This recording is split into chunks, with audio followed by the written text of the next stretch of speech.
Okay, first day of High End.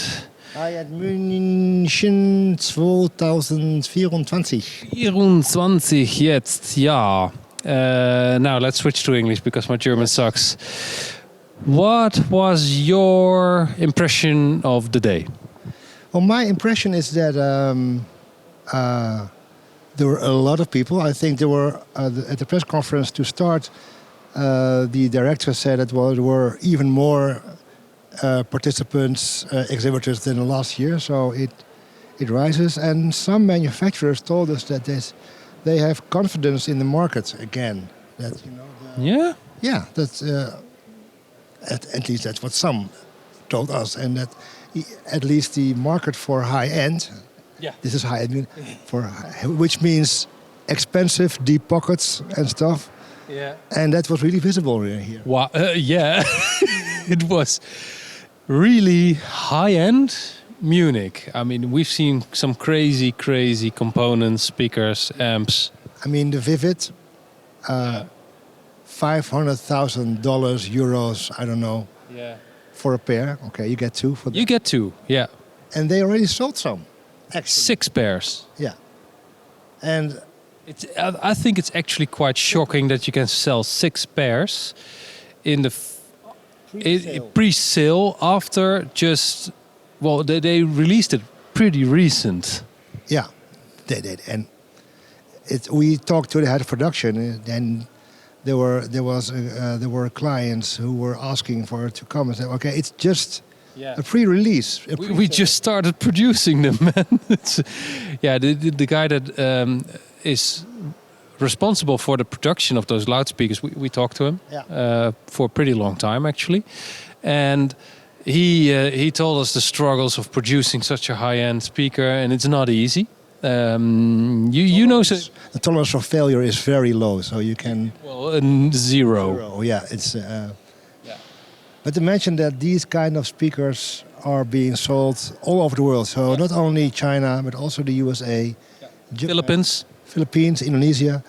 So, that's quite something. And we saw amplifiers, In the good old days, we had only Dan D'Agostini who did these massive amplifiers that would weigh 1,000 kilos.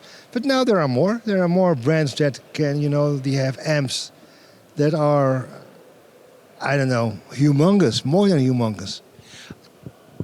We were talking about this yesterday, and I paid attention on the topic today. We talked to all sorts of people, and some are not interesting for you, but only for us, just to get more stuff across the world and get interesting stuff. But the thing is, you get more high end, but the bottom end is just disappearing. And that's what actually troubles me, because if you start out in hi-fi, you don't have 500,000 euros for a pair of speakers. You grow into that if you have the money. Yeah. And I think in the good old days, it was a challenge for brands to have the best quality for, let's say, below 1,000, dollars, pounds, francs. That's I don't know. Not the battle anymore. No, and that was a challenge. And now there is actually an inflation of that, I think. Enormously. Also with the normal brands like Bowers & Wilkins, Dali, Monitor Audio, they all get more expensive. Is it worth the money? That's up to you. I'm not going to conclude on that. But all those brands now have a halo product. Dali has the core. Monitor Audio has the I don't know what it's called actually. It's this crazy creation. Reference and Reference Gold Platinum. And they all have their Halo product now that is just crazy expensive.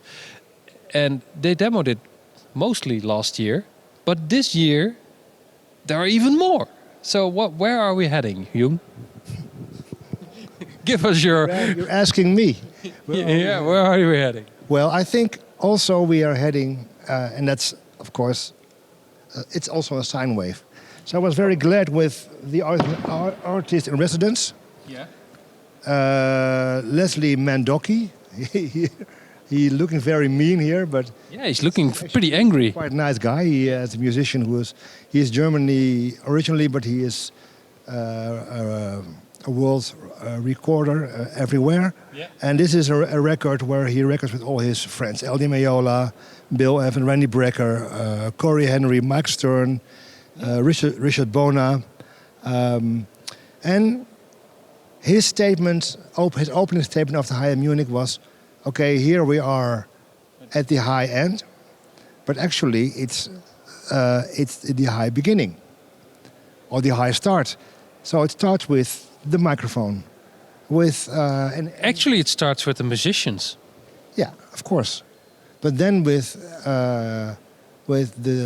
the technicians that make it happen to share for the world." Yeah. And he says, okay, the art is to choose the right microphone, to have the right position of the microphone, and to record it as faithfully as possible, and that with the least, with the chain has to be as short as possible. And that we also heard from Markus Thoman this afternoon. It's a Swiss, audio guy, and he has Sort of a recording engineer. yeah, a Klangschloss, and he actually he's reinventing the art of direct recording. So, which means that there's no or hardly no post-production, but you have to have your stuff right, your microphone, your positioning, your acoustics, of course the musicians, and well, I kind of like that.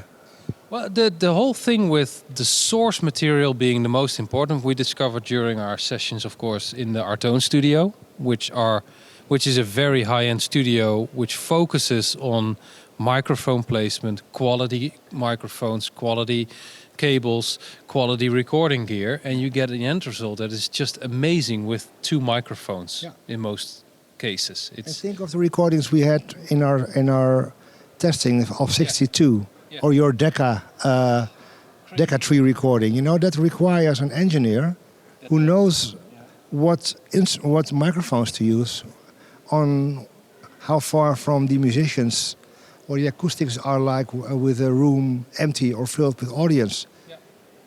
I agree, but I get this story. I totally agree that it starts at the beginning with the recording. But as an end consumer, you don't have influence on the recording. So that's up to the studios to do something with that and actually make good recordings again. And there are a few that do, but I have also the feeling that most people that are working in the box don't know what they're doing. No. But as a consumer, where do you start in hi-fi if the choice in the bottom end is just disappearing? It's scary because I don't have the money to buy a 10,000 euro speaker pair and a 10,000 euro amp and a 10,000 euro source, and then some cabling that is not cheap if you want to do it right. So there has to be something that is just affordable for all the people that want to enjoy music on a high quality. Yeah, hi-fi. Yeah, I think you have to start with hi-fi. really? Sure, because that mostly when you're young, you don't have a big room, and you don't have. You can have for $1,500 euros, you can have a decent system, and then when we have a bigger place, then you are used to high quality audio. Wow, but then you're actually spoiled. Yeah, and you cannot go back. No. So then You have to buy a Vivid pair of speakers. well, not that, but then you know, and there's so much. Read our reviews on headphones, but there's so much to do there. Yeah. I think. Well, there are brands focusing more and more on hi-fi, like Volumio with the new Motivo that has headphone outputs for low and high impedance headphones. Wise has some good headphone decks, but they're expensive. But and I would also suggest maybe for people who work at home behind the desk, buy good active studio monitors. Active is really interesting and Near field. still very affordable if you go look in studio world. So that's a really good one. Go look for studio gear. Yeah, that's why we're friends with Daniel Weiss, who is also return. He told us actually today that. Can you tell that? Yeah, well, no, not that, but that he experiences that also because there's so much happening now in the box with all these audio, digital audio workstations, that mastering engineers are actually having a lot of work and can get some money to get all the crap out of these recordings.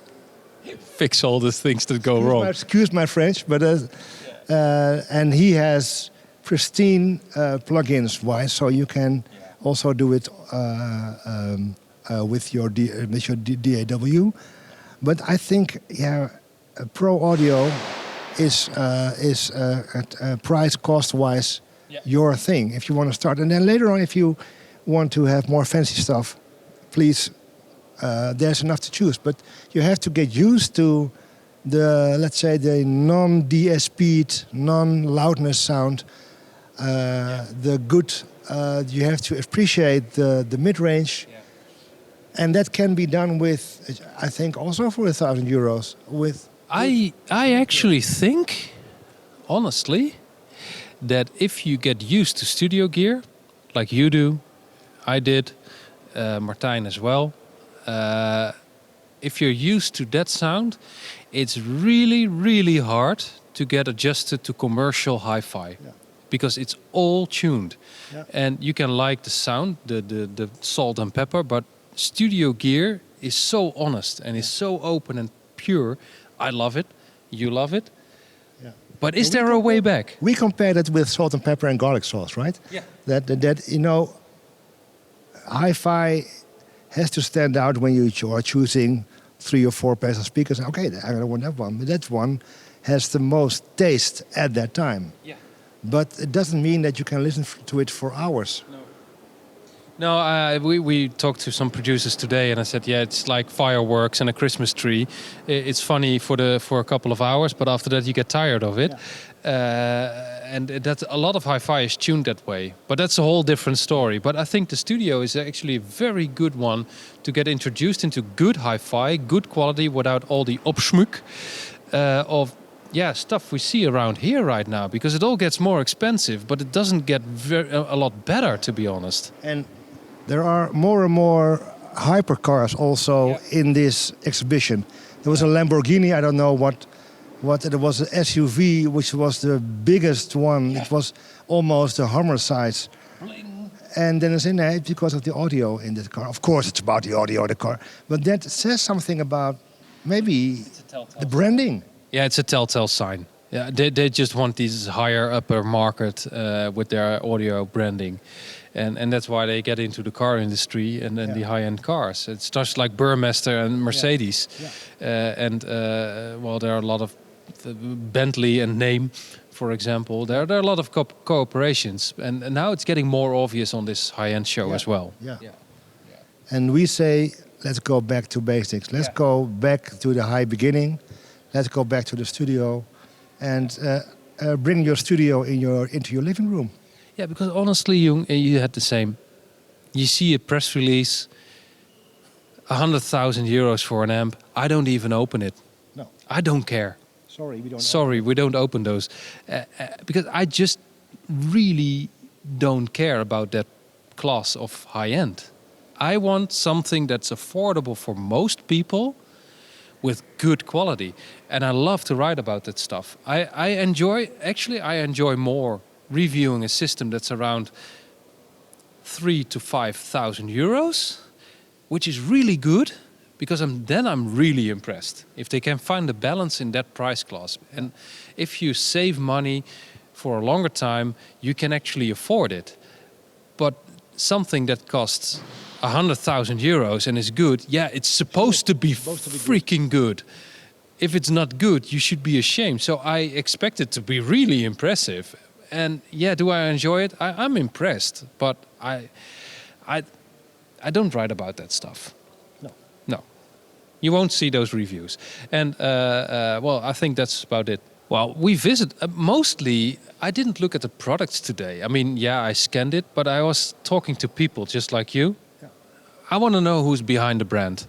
We interviewed some people, so you'll see the interviews online pretty soon. I just had a good time with the people. Yeah, we cannot review people. Now we can, of course, but we don't in this. I'm not going to review people, but we had a lot of interesting This talks. is Klaus. He has 2 eyes, one nose, and a mouth. That's a rhyme. Klaus with a mouth. Okay. We're hungry. We have to eat. We were going to eat something. But yeah, this was more like a philosophy session about the high-end industry. But yeah, you know our opinion now on these high-end models and Halo products. I hope they're not forgetting the entry level. That's it. Yeah, the normal people. Yeah. People like you and me. Yeah, like you and me, because I can't afford 500,000 euros as well. Let's be honest. Thank you for watching. See you. Adios. Bye-bye. Tschüss.